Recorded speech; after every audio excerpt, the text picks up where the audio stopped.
Olá pessoal, sejam muito bem-vindos à segunda parte da nossa aula sobre o futuro do trabalho. E bom, na última aula a gente já discutiu um pouquinho sobre como os algoritmos podem passar à humanidade e começar a controlar até mesmo trabalhos que dependam de reconhecimento de padrões de emoções humanas, né? Falamos como os algoritmos não precisam ser perfeitos e sim somente acima da nossa média para nos substituirmos, para serem melhores do que a gente, salvarem mais vidas do que nós, né? E como eles estão focados muito na questão de salvar vidas, de melhorar a saúde humana, então esse processo econômico e político que está ocorrendo com as inteligências artificiais é um processo que não voltaremos atrás, tá? A não ser, claro, que tem uma catástrofe e a energia, a internet e tudo isso vão para o espaço, né, literalmente. Mas como isso é muito difícil de acontecer, a não ser uma gigantesca explosão solar, né, dos raios solares, mas como isso é muito difícil de acontecer, então provavelmente nós realmente tomaremos esse rumo da inteligência artificial, tá? Então para hoje ficou a gente discutir um pouquinho o que se esse novo mercado de inteligências artificiais geraria novos empregos e não gerando ou tendo pessoas ainda que vão ficar sem emprego, né, sem uma renda fixa de dinheiro, como que nós cuidaríamos dessas pessoas, né? O que nós definiríamos como uma renda básica universal, né? Então, para a gente definir uma renda básica universal, nós precisamos definir o que é o básico e o que é o universal. Então, eu queria trazer reflexões hoje sobre isso, tá bom? A gente vai começar pensando aqui sobre os novos empregos que podem surgir, tá? Então, como eu falei na última aula, as máquinas eles não precisam ser perfeitos e sim somente melhores do que nós, né? Então, para nos tirar em grande parte dos nossos trabalhos. Então, a perca de muitos trabalhos tradicionais, da arte ao serviço da saúde, vai ser parcialmente compensada pela criação de novos trabalhos, lógico. Então, um clínico geral que diagnostica doenças conhecidas e administra tratamentos de rotina provavelmente vai acabar sendo substituído pela inteligência artificial médica. Mas, justamente por causa disso, vai ter muito mais dinheiro para pagar médicos e assistentes de laboratórios humanos, né, que façam pesquisas inovadoras e desenvolvam novos medicamentos ou procedimentos cirúrgicos. Então, a inteligência artificial ela pode ajudar a criar novos empregos humanos de outra maneira. Em vez de os humanos competirem com a inteligência artificial, a gente pode se concentrar nos serviços prestados à IA, né, na alavancagem da inteligência artificial. Para quem não sabe, eu estou chamando a inteligência artificial de IA, tá? Que é a sigla dela. Então, por exemplo, a substituição de pilotos humanos por drones eliminou alguns empregos, claro, mas criou muitas oportunidades novas em manutenção, controle remoto, análise de dados, segurança cibernética. Então, as Forças Armadas dos Estados Unidos, por exemplo, eles precisam mais ou menos de 30 pessoas para operar cada drone Predator, lá, Predador ou Reaper deles, né, que fica sobrevoando a CIA. Quanto à análise das informações que esses drones coletam, ocupam pelo menos mais 80 pessoas. Então, em 2015, a Força Aérea dos Estados Unidos não contava com uma quantidade suficiente de humanos treinados para preencher todas essas posições. E por causa disso, ela acabou enfrentando uma crise para tripular as suas aeronaves não tripuladas, né? Então, se for assim, é possível que o mercado de trabalho em 2050 também se caracterize por uma cooperação e não pela competição entre os humanos e as inteligências artificiais. Então, em campos que vão de policiamento à atividade bancária, equipes formadas por humanos e inteligências artificiais poderiam superar o desempenho tanto de humanos quanto de computadores. Então, depois que o programa, por exemplo, de xadrez, tá, da IBM, o Deep Blue, ele derrotou o Garry Kasparov, o atual campeão de xadrez, né, em 1997, os humanos não pararam de jogar xadrez. Ao contrário, graças aos treinadores de inteligência artificial, os mestres de xadrez humanos ficaram ainda melhores. E ao menos por pelo menos um período, as equipes formadas por humanos e inteligências artificiais conhecidas como centauros, né, no xadrez, venceram tanto humanos quanto computadores. Então a IA, da mesma forma, ela pode ajudar a formar melhores detetives, investidores, soldados da história.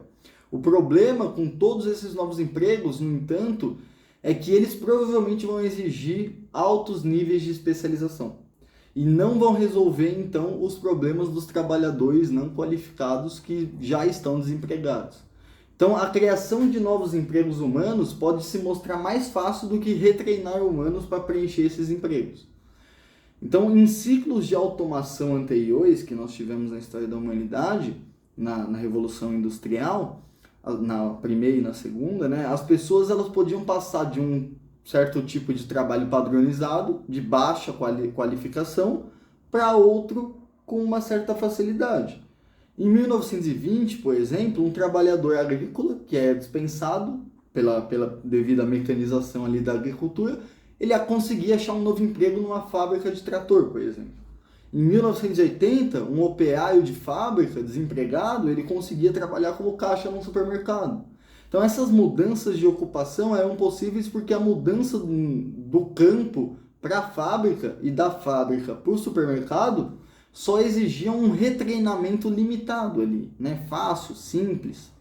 Em 2050, por exemplo, porém, um caixa ou um operário da indústria têxtil que perdeu o seu emprego para um robô dificilmente vai estar apto a começar a trabalhar como oncologista, por exemplo, como operador de drone ou como parte de uma equipe de humanos e inteligência artificial num banco.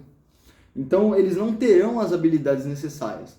Na Primeira Guerra Mundial, fazia sentido a gente enviar milhões de recrutas despreparados para carregar as metralhadoras lá e morrer aos milhares como foi. As habilidades individuais tinham pouca importância. Hoje, apesar da escassez de operadores de drone e de analistas de dados, a Força Aérea dos Estados Unidos não está disposta a preencher essas lacunas com ex-funcionários do Walmart, por exemplo. Né? Ela não quer correr o risco de um recruta inexperiente confundir uma festa de casamento no Afeganistão com uma conferência de alto nível do Talibã e acabar metralhando todo mundo ali. Então, como consequência disso, apesar do aparecimento de muitos novos empregos humanos, a gente pode a gente pode acabar testemunhando o surgimento de uma nova classe de inúteis, entre aspas, né? Que seriam pessoas que são inempregáveis, nenhum emprego estaria apto por nível de conhecimento dela. Então a gente pode de fato ficar com o que há de pior dos dois mundos, né? Sofrendo ao mesmo tempo de altos níveis de desemprego e também de escassez de trabalho especializado. Então muita gente pode compartilhar do destino não dos condutores de carroça do século XIX, que passaram a ser taxistas, né? Mas dos cavalos do século XIX, que foram progressivamente expulsos do mercado de trabalho. Então, além disso, nenhum dos empregos humanos que vão sobrar vai estar livre da ameaça da automação, porque o aprendizado da máquina e a robótica vão continuar se aprimorando. Então, um caixa de Walmart de 40 anos de idade, desempregado, que graças aos esforços, talvez sobre-humanos, consegue se reinventar como um piloto de drone, ele poderá ter que se reinventar novamente 10 anos depois.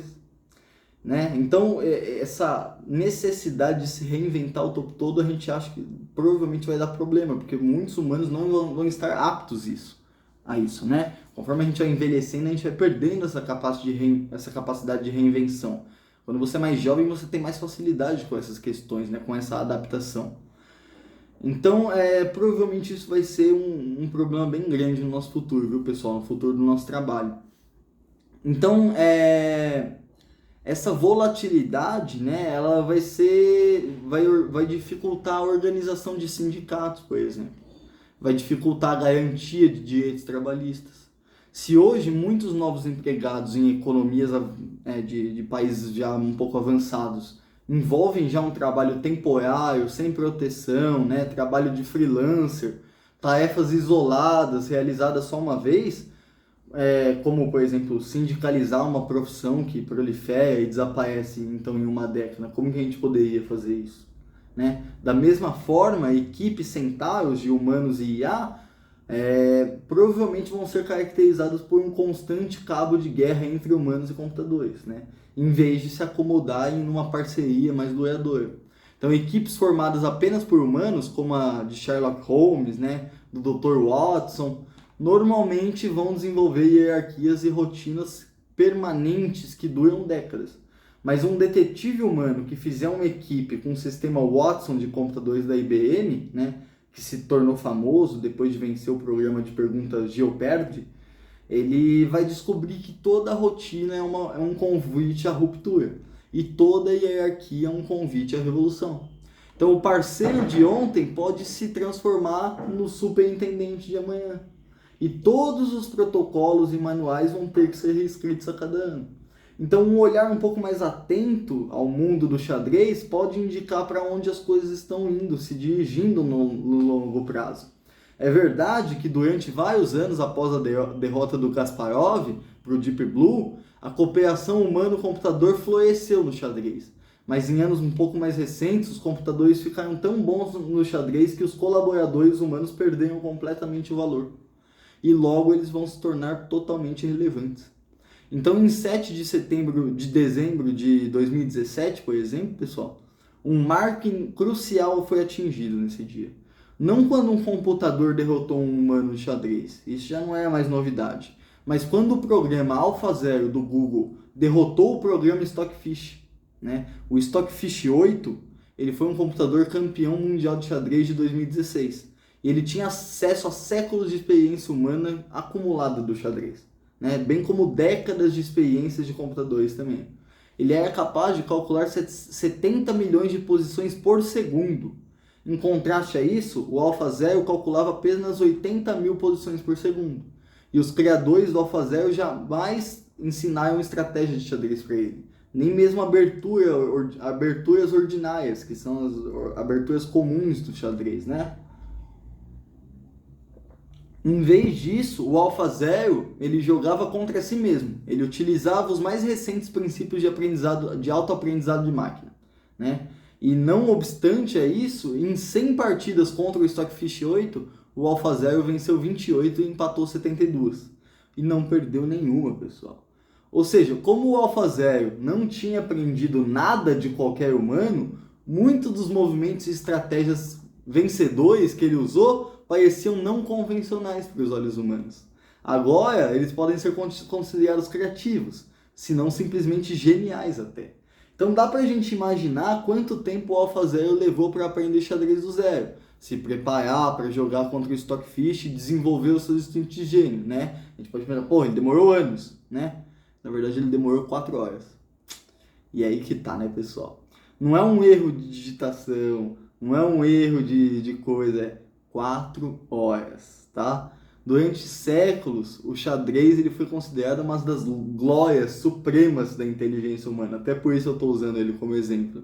O AlphaZero, ele passou o carrinho em cima da gente, da ignorância à total maestria no xadrez em apenas 4 horas.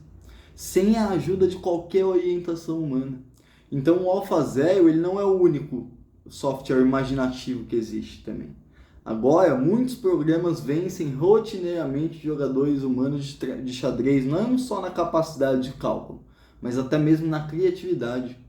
Em torneios de xadrez só para humanos que tivemos, os juízes eles estão sempre de olho em jogadores que tentam trapacear com a ajuda de computador e etc, né? Então, um dos modos de você pegar essa trapaça é você monitorar o nível de originalidade demonstrado pelos jogadores. Se eles fazem um movimento muito criativo no tabuleiro, os juízes em geral vão suspeitar de que não pode ser um movimento, de que pode não ser um movimento humano, né? Deve ser um movimento feito por um computador ou sugerido pelo computador. Então, pelo menos no xadrez, a criatividade já é uma marca registrada dos computadores e não de humanos. Então, se o xadrez é o nosso canário das minas de carvão, digamos assim, né? Nós estamos devidamente avisados hoje do que o canário já está morrendo. O que está ocorrendo hoje com as equipes de jogadores de xadrez formadas por humanos e inteligência artificial provavelmente vai ocorrer no futuro com equipes de humanos em policiamento, medicina, atividade bancária e tudo mais, né? Então, consequentemente, a criação de novos empregos e o retreinamento das pessoas para ocupar esses empregos vão ser um processo cada vez mais recorrente. Então a revolução da inteligência artificial não vai ser um único divisor de águas após o qual o mercado de trabalho vai se acomodar num novo equilíbrio. Não. Ele vai ser uma torrente de rupturas cada vez maiores. Várias rupturas seguidas. Hoje, poucos empregados já esperam permanecer no mesmo emprego por toda a vida. Em 2050, não apenas a ideia de um emprego para a vida inteira, mas até mesmo a ideia de uma profissão para a vida inteira vão parecer coisas de maluco, tá? Mesmo se fosse possível a gente se reinventar, se retreinar e constantemente continuar se originalizando, né? Continuar se usando da sua criatividade, ainda caberia a nós perguntar se um humano médio vai ter a energia e a resistência necessária para uma vida de tantas mudanças subsequentes. Mudanças, elas não são sempre estressantes, né? O mundo frenético do início do século XXI gerou uma epidemia global de estresse, isso é óbvio, né? Para todo mundo que vive hoje em dia. E será que as pessoas vão ser capazes, então, de lidar com essa volatilidade do mercado de trabalho, né? De carreiras individuais? Provavelmente, nós vamos precisar de técnicas de redução de estresse, né? Que sejam ainda mais eficazes do que as atuais, desde medicamentos, passando por psicoterapia, por medicações e etc., né? Meditação, para evitar que a mente dos seres humanos entre em colapso. Então, uma classe inútil pode surgir em 2050 devido não apenas à falta absoluta de emprego ou de educação adequada, mas também devido à falta de energia mental para lidar com o mundo, né? Com as mudanças do mundo. Então, a maior parte disso é apenas especulação. Claro que a gente está aqui especulando hoje. No momento que a gente está pensando isso, né, 2023, hoje, a automação acabou com alguns setores já da economia, né, mas não resultou, pelo menos até agora, num desemprego massivo. Na verdade, em muitos países, como nos Estados Unidos, o nível de desemprego é um dos mais baixos da história, né? Mas ninguém sabe com certeza qual que é o impacto do aprendizado de máquinas e da automação nas diversas profissões, né? E é muito difícil a gente conseguir estimar um cronograma dos desenvolvimentos mais importantes disso. Em especial quando esses desenvolvimentos dependem tanto de decisões políticas e tradições culturais, quanto de inovações puramente tecnológicas, como é o caso de toda a sociedade humana, né? Sendo assim, mesmo depois de veículos autodirigidos provarem serem mais seguros e mais baratos do que os motoristas humanos, os políticos e consumidores provavelmente ainda vão poder impedir essa mudança durante anos, quiçá décadas até, essa mudança para a inteligência artificial. Só que a gente não pode ser complacente com isso. É perigoso a gente simplesmente supor que vão surgir novos empregos para compensar os empregos perdidos, tá? O fato de isso ter acontecido em ciclos anteriores da automação não é nenhuma garantia de que isso vai acontecer de novo nas condições que são bem específicas do século XXI. As potenciais rupturas sociais e políticas que nós vivemos hoje são tão alarmantes que mesmo que a probabilidade de desemprego sistêmico em massa, né, seja baixa, a gente ainda deve levar isso a sério. No século XIX, a Revolução Industrial criou condições e problemas novos, né, com os quais nenhum dos modelos sociais, econômicos e políticos existentes era capaz de lidar. Então, o feudalismo, o monarquismo e as religiões tradicionais, elas não estavam adaptados para administrar as metrópoles industriais, o êxodo de milhões de trabalhadores, ou a natureza instável da economia moderna. Consequentemente a isso, os humanos tiveram que desenvolver modelos totalmente novos, né? Democracias liberais, ditaduras comunistas, regimes fascistas, foi o que a gente desenvolveu de novo, né? Para lidar com essas mudanças que aconteceram. E foi preciso mais de um século de guerras e revoluções sangrentas para a gente conseguir pôr esses modelos à prova. Separar o que valia e o que não valia e implementar as melhores soluções, né? Chegando na democracia atual. Então, o trabalho infantil nas minas de carvão de keynesianas ali, a Primeira Guerra Mundial, a Grande Fome Ucraniana de 1932, eles representam apenas uma parte do preço que a gente pagou por esse aprendizado, né? No século XXI, o desafio apresentado hoje à nossa espécie, pela tecnologia da informação e pela biotecnologia, é muito maior do que o desafio que representaram numa época anterior, né? O que representaram os motores, a vapor, as ferrovias, a eletricidade. E considerando também o imenso poder destrutivo que a nossa civilização tem, a gente não pode mais nos dar ao luxo de ter mais modelos fracassados, né? Guerras mundiais, revoluções sangrentas, né? Hoje em dia não dá mais, porque nós temos a bomba atômica, nós temos um potencial imenso de destruição. Então a gente pode literalmente se extinguir brigando entre si, né? Então, dessa vez, os modelos fracassados eles podem resultar em guerra nuclear, monstruosidades geradas pela engenharia genética, um colapso completo da nossa biosfera, do nosso clima. Portanto, nós temos de fazer melhor do que fizemos quando enfrentamos as mudanças provocadas pela Revolução Industrial, né? E as soluções potenciais cabem praticamente em três categorias, tá? Principais. O que a gente pode fazer para impedir a perda dos empregos? O que a gente pode fazer para criar novos empregos? E o que a gente pode fazer se, apesar dos nossos melhores esforços, a perda de empregos superar consideravelmente a criação dos empregos? Então, impedir por completo a perda de empregos é uma estratégia pouco atraente e pouco defensável, né? Porque significa abrir mão do imenso potencial positivo da inteligência artificial e da robótica. Só que, no entanto, os governos eles podem decidir retardar o ritmo da automação para reduzir o impacto que isso vai causar. Então, a tecnologia ela nunca é determinista, tá? O fato de que algo pode ser feito não quer dizer que isso deva ser feito. A legislação pode bloquear com sucesso novas tecnologias, mesmo se essas tecnologias forem comercialmente viáveis ou economicamente lucrativas. Então, por exemplo, durante muitas décadas nós tivemos tecnologia para criar um mercado de órgãos humanos completo, tá? Com fazendas de corpos humanos em países subdesenvolvidos e uma demanda quase insaciável de compradores, certo? Porque muita gente precisa de transfusão de órgão.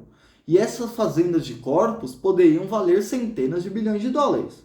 Mas a lei proíbe o livre comércio de partes de corpos humanos. E embora exista um mercado negro de órgãos, é muito menor e muito mais difícil de você entrar nele do que você pode esperar, do que poderia ser com isso legalizado.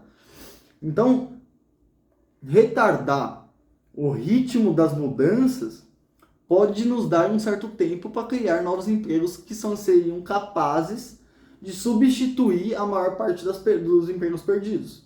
Só que, como eu já disse também, o empreendedorismo econômico ele vai ter de ser acompanhado por uma revolução na educação e na psicologia humana. Porque pressupondo que os novos empregos não serão apenas sinecúrias públicas, digamos assim, provavelmente eles vão exigir altos níveis de especialização.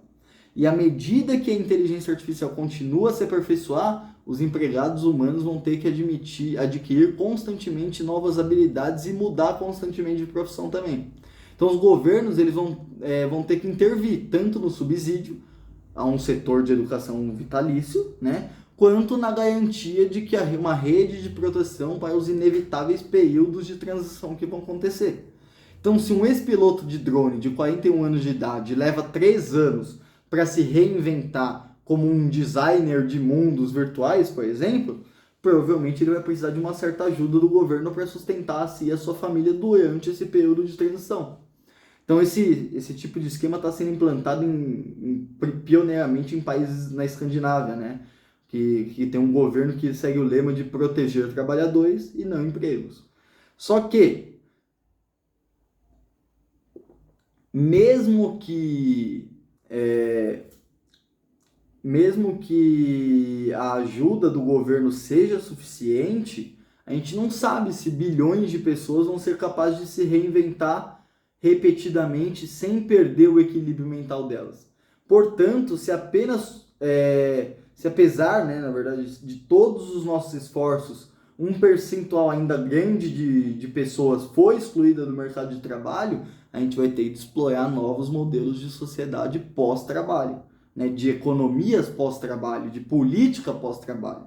O primeiro passo é a gente reconhecer que os modelos sociais, econômicos e políticos que a gente tem hoje são inadequados para lidar com esse desafio. Tá? Então, por exemplo, o comunismo. Quando a automação ameaça abalar os fundamentos do sistema capitalista, muita gente vai correr, né, vai correr para o comunismo, vai falar que o comunismo vai retornar e tudo mais. Mas o comunismo ele não foi feito para explorar esse tipo de crise. O comunismo do século XX que supõe que a classe trabalhadora fosse vital para a economia. E os pensadores comunistas tentaram ensinar ao proletariado como traduzir o seu imenso poder econômico em poder político. Então o plano comunista, ele conclamava, chamava para uma revolução de classe, né, da classe trabalhadora. Que relevância teriam esses ensinamentos se as massas de trabalhadores perdessem o seu valor econômico e precisassem lidar contra a sua irrelevância econômica? Mais do que contra a exploração do trabalho. Como se começa uma revolução de classe trabalhadora se não há mais classe trabalhadora?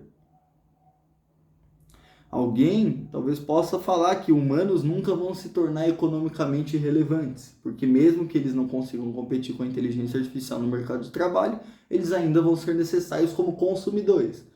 No entanto, nós não temos certeza se a economia do futuro vai precisar de nós também, mesmo como consumidores. Máquinas e computadores poderiam fazer isso também. Em teoria, a gente pode ter uma economia na qual uma corporação de mineração produz e vende ferro para uma corporação de robótica. A corporação de robótica produz e vende robôs para a corporação de mineração, que extrai mais ferro, que é usado para produzir mais robôs e assim por diante. Então essas corporações elas podem crescer e se expandir até os pontos mais distantes da galáxia e todas vão precisar de robôs e computadores, não de humanos, nem mesmo para comprar seus produtos. Então hoje computadores e algoritmos eles já são clientes além de produtores. Tá? Na Bolsa de Valores, por exemplo, os algoritmos eles estão se tornando os mais importantes compradores de títulos, ações e commodities da bolsa. Da mesma forma, na publicidade também, o cliente mais importante de todos é um algoritmo, que é um mecanismo de busca do Google. Então, quando as pessoas projetam páginas de internet, frequentemente elas procuram agradar mais ao algoritmo de busca do Google do que a qualquer ser humano. Os algoritmos, obviamente, eles não têm consciência, ao contrário de consumidores humanos. Mas, então, eles também não são capazes de usufruir daquilo que eles estão comprando. Né? As suas decisões não são modeladas por sensações, emoções, desejos, vontades. O algoritmo de busca do Google ele não é capaz de experimentar um sorvete, por exemplo. Só que, no entanto, algoritmos selecionam coisas com base em seus cálculos internos e preferências integradas. Ou seja, essas preferências cada vez mais modelam o nosso mundo.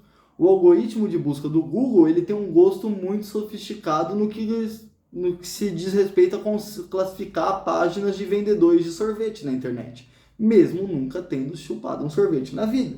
Então, os vendedores de sorvete mais bem-sucedidos do mundo são aqueles que o algoritmo do Google coloca no topo da lista. Não os que produzem um sorvete mais gostoso necessariamente, né? Então, por exemplo, nós aqui como filósofo, quando eu publico um livro, os editores eles pedem que eu escreva uma descrição curta do livro, né? Que eles usam para fazer publicidade online. Mas eles têm um especialista que vai adaptar o que eu escrevi ao gosto do algoritmo do Google. Então o especialista lê o meu texto e diz, não usa essa palavra aqui, usa aquela. A gente sabe que se a gente conseguir atrair a atenção do algoritmo, é certo que a gente vai atrair a atenção dos humanos também. Então assim, se os humanos não são necessários nem como produtores, nem como consumidores, o que vai sobrar para a nossa sobrevivência física e nosso bem-estar psicológico? Talvez a gente não possa esperar que a crise surja com toda a força antes da gente começar a buscar algumas respostas, né, e algumas soluções, porque aí vai ser tarde demais. Então, para lidar com as rupturas tecnológicas e econômicas do século XXI, a gente vai precisar desenvolver novos modelos sociais, econômicos, o quanto antes, pessoal. E esses modelos, eles vão precisar ser orientados por um princípio que é preciso proteger os humanos e não os empregos. Então, muitos empregos são pouco recompensadores, né? Que não vale a pena salvar, inclusive. Ser caixa não é o sonho da vida de ninguém, por exemplo.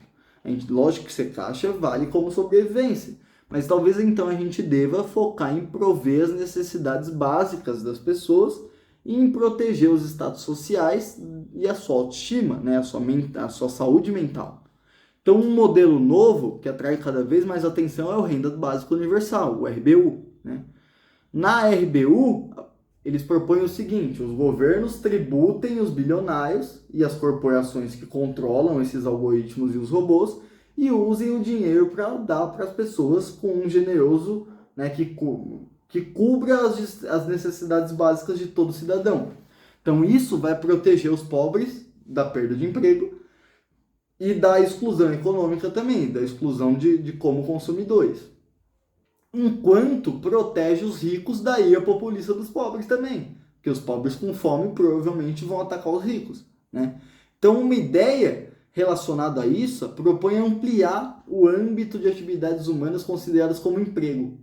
Então, atualmente, bilhões de mães e pais estão cuidando dos seus filhos, vizinhos cuidam uns dos outros, né? Cidadãos organizam comunidades, sem que qualquer dessas atividades seja reconhecida como emprego. Talvez precisamos mudar a chave na nossa mente e nos dar conta de que cuidar de uma criança é sem dúvida o emprego mais importante e desafiador do mundo. Assim, não vai haver escassez de trabalho, mesmo que os computadores e robôs substituam todos os motoristas, todos os gerentes de bancos e todos os advogados. Então a questão aqui é quem vai avaliar e pagar por esses empregos recém-reconhecidos, né? Supondo que bebês de 6 meses não vão pagar salários para suas mães, né? O governo provavelmente vai ter que se responsabilizar por isso. Supondo também que vamos querer que esses salários cubram as necessidades básicas de uma família, o resultado final vai ser algo não muito diferente de uma renda básica universal. Uma outra opção é o subsídio público dos serviços básicos universais, no lugar da renda, né? Então, em vez de dar dinheiro para as pessoas, que então podem comprar o que querem, o governo então subsidia a educação, a saúde, transporte gratuito, né, entre outros serviços. E essa é, na verdade, uma visão utópica do comunismo, como a gente já sabe, né? O plano comunista de promover a revolução dos trabalhadores talvez esteja obsoleto, mas quem sabe ainda não deveríamos visar realizar o objetivo comunista talvez por outros meios, né? Pode-se discutir que se é melhor a gente fornecer às pessoas uma renda básica universal, que seria o paraíso capitalista, ou serviços básicos universais, que seria o paraíso comunista. E ambas as opções têm vantagens e desvantagens, tá? Mas não importa qual paraíso a gente escolha, o problema real está para a gente definir o que é universal e básico e o que isso significa, tá? Então vamos discutir um pouquinho do que é o universal, né? Quando as pessoas falam de um auxílio básico universal em forma de renda ou de serviço, em geral elas estão se referindo a um auxílio básico nacional, né? Porque até agora todas as iniciativas de renda básica universal são nacionais ou municipais muitas vezes, né? Em janeiro de 2017, a Finlândia começou uma experiência de 2 anos, que eles davam uns 560 euros por mês a 2.000 finlandeses que estavam desempregados, independentemente se esses finlandeses encontrassem ou não emprego nesse tempo. Experiências semelhantes estão em curso na província canadense de Ontário, na cidade italiana de Livorno, em diversas cidades holandesas, tá? Em 2016, a Suíça realizou um referendo sobre a criação desse programa de renda básica nacional, só que a população rejeitou a ideia, eles votaram para não fazer isso. No entanto, o problema com esses programas nacionais e municipais é que as principais vítimas da automação provavelmente não vivem na Finlândia, em Ontário, em Livorno ou em Amsterdã, né? A globalização fez as pessoas que fez as pessoas de um país dependerem totalmente dos mercados de outros países, tá? Então, só que a automação ela ainda pode desfazer grande parte dessa rede global de comércio, claro que teria consequências desastrosas para as conexões mais fracas desse ponto, como a África, a própria América do Sul aqui, né? Enfim, algumas partes da Ásia, ia ser complicado. Então, no século XX, países em desenvolvimento que eram carentes de recursos naturais, eles progrediam economicamente com salários baixos dos seus trabalhadores, né? Trabalhadores que não eram qualificados, não tinham estudo. Então, hoje em dia, milhões de bengaleses, por exemplo, ganham a vida produzindo camisas e aí vendendo essas camisas a clientes nos Estados Unidos. Enquanto o ganha-pão de outras pessoas em Bangalore, por exemplo, é lidar com as reclamações dos clientes americanos também em centrais de teleatendimento. Só que essa ascensão da inteligência artificial, de robôs a impressoras 3D, o trabalho não qualificado e barato se torna muito menos importante, né? Em vez de fabricar uma camisa em Dhaka e despachar ela para os Estados Unidos, a gente pode comprar o código online da camisa na Amazon e imprimir ela em Nova York. As lojas da Zara, da Prada, na Quinta Avenida de Nova York, podem ser substituídas por centros de expressões 3D no Brooklyn, por exemplo. E algumas pessoas talvez queiram ter uma impressora até em casa. Então, depois, em vez de ligar para serviços de atendimento ao consumidor em Bangalore para reclamar da sua impressora, você pode conversar com um representante de IA na nuvem do Google, né? Então, os operários e operadores de saque, recém-desempregados em Dhaka e em Bangalore, eles não têm uma instrução necessária para virar estilista ou programador. Então, como que eles vão sobreviver? Se a inteligência artificial e as impressoras 3D realmente substituírem esses trabalhadores, a renda que antes fluía para o sul da Ásia, agora vai encher o cofre de poucos gigantes tecnológicos da Califórnia. Então, em vez de um crescimento econômico que melhore as condições do mundo todo, nós vamos ver uma nova e imensa riqueza criada em nichos da alta tecnologia, né? Como o Vale do Silício, por exemplo. Enquanto muitos países em desenvolvimento vão acabar na ruína. É claro que algumas economias emergentes, inclusive a Índia e Bangladesh, podem avançar rapidamente e o bastante para se juntar ao time vencedor. Se eles tiverem tempo suficiente, os filhos e netos de trabalhadores da indústria têxtil e de operadores de centrais de teleatendimento podem se tornar engenheiros e empreendedores que constroem e possuem computadores e impressoras 3D. Mas o tempo dessa transição está acabando. No passado, o trabalho barato e não qualificado serviu como uma ponte segura para atravessar a divisão econômica global, né? E mesmo que o avanço de um país fosse lento, ele poderia esperar um dia chegar aos países mais ricos. Então, adotar as medidas corretas é mais importante do que progredir de maneira rápida. Só que agora a ponte está balançando. E pode desabar, pessoal. Tá? Os que já atravessaram, como Estados Unidos, China, né, alguns países da Europa, e foram promovidos do trabalho barato para as indústrias de alta especialização, provavelmente vão ficar bem. Mas os que ficaram para trás, como nós, o Brasil, a Índia, alguns outros países aí, eles podem se ver encalhados do lado errado do abismo, né? Sem meios para atravessar. Então, o que a gente vai fazer quando ninguém vai precisar mais da nossa mão de obra barata e não qualificada? E se a gente não tiver os recursos para criar um bom sistema de educação e de retreinamento das pessoas? Qual que vai ser o destino desses países retardatários?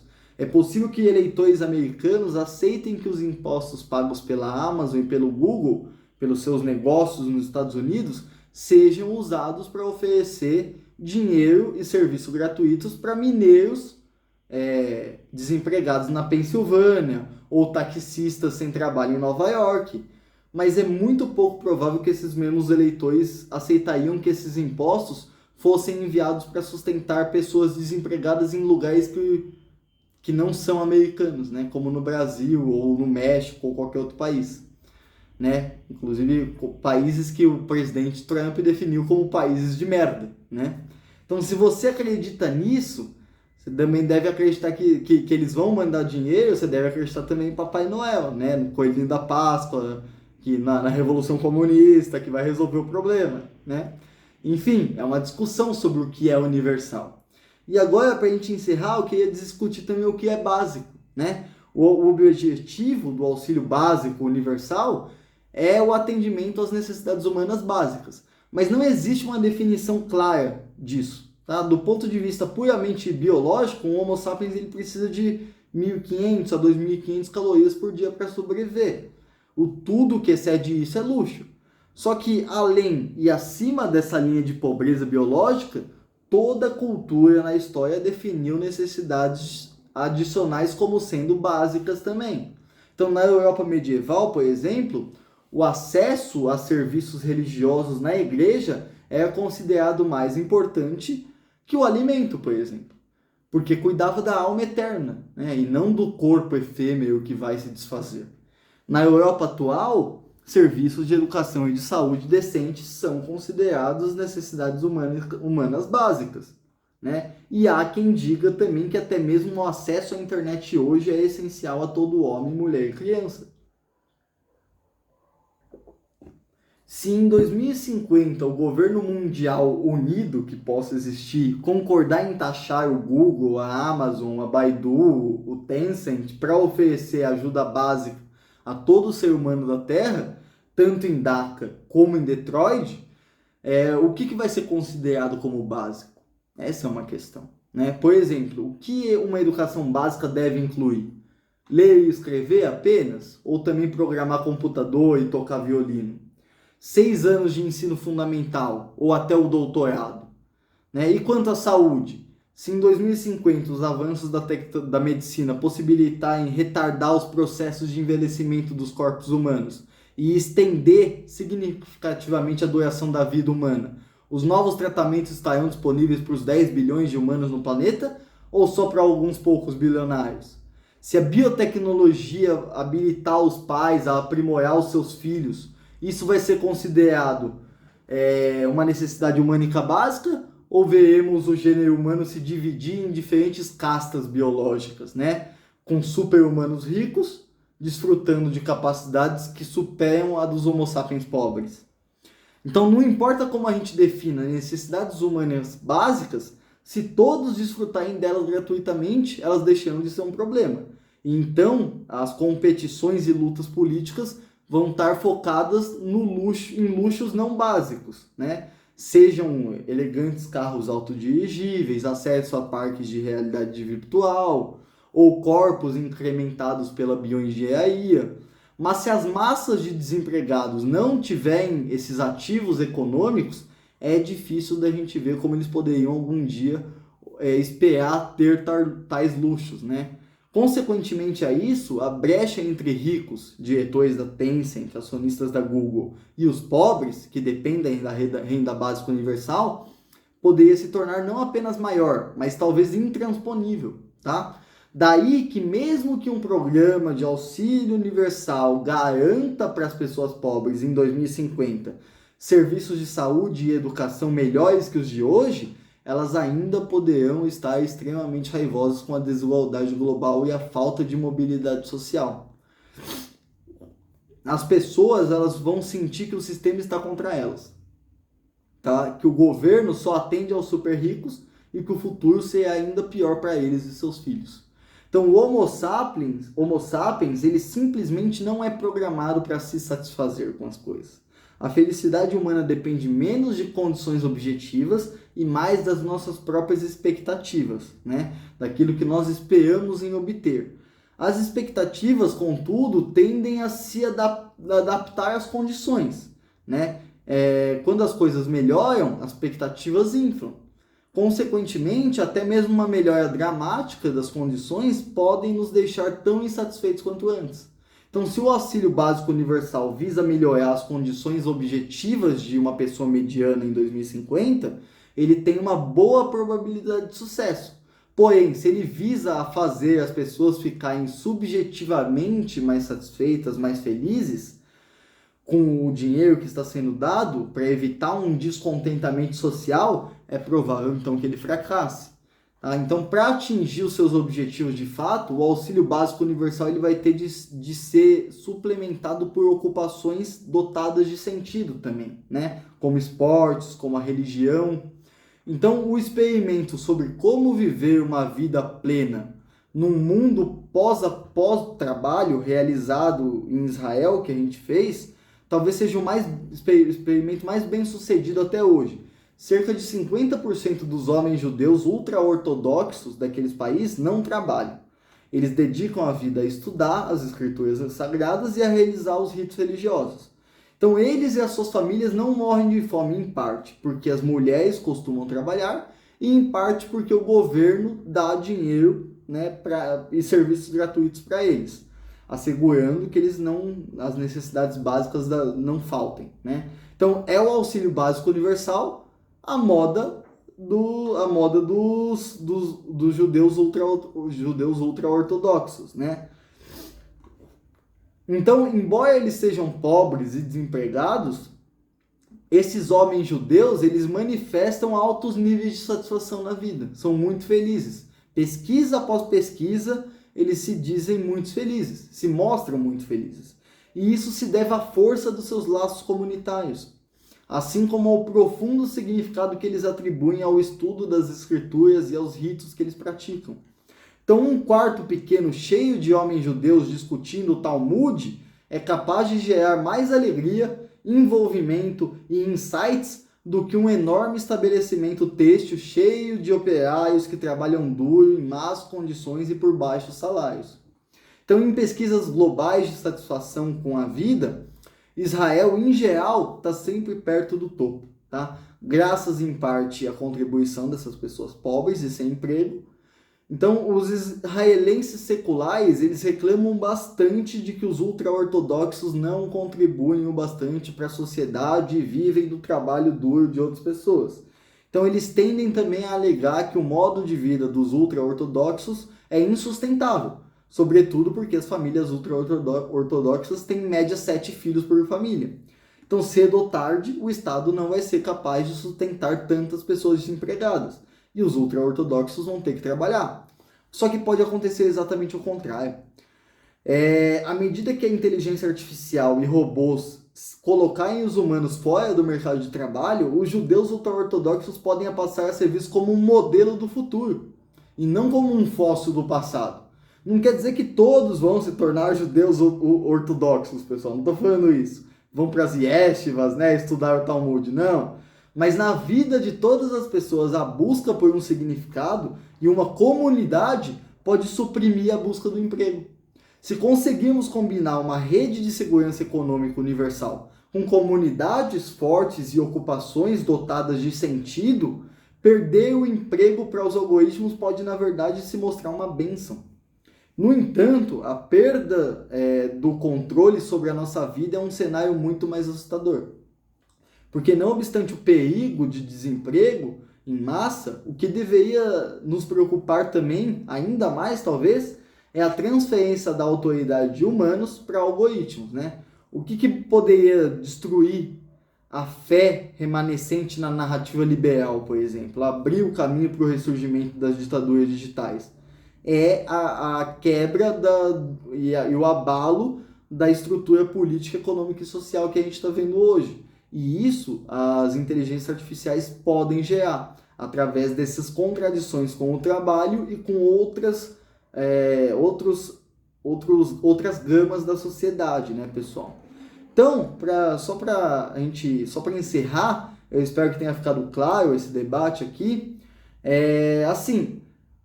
É claro que as novas tecnologias vão gerar novos empregos, isso é notório, com certeza vai acontecer. O problema é se a velocidade vai ser o suficiente e se nós teremos capacidade mental e plástica, né, de nos reinventarmos a cada 10 anos.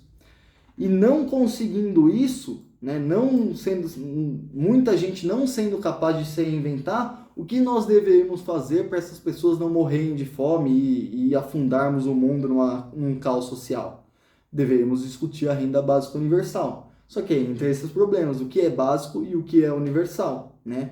O universal já foi visto de muitos modos e o básico basicamente, né? O básico é próprio de cada cultura. Então, eu espero ter trazido algumas reflexões aqui para vocês sobre o futuro, tirado algumas dúvidas, tá bom, pessoal? Qualquer coisa, mandem mensagem, comentem, que a gente vai entrar em contato, a gente debate, a gente tira mais dúvida, tá? Agradeço muito aqui em nome do Instituto Mileto e do Mileto Academy. Um abraço, professor Caio falando, até a próxima e tchau, tchau!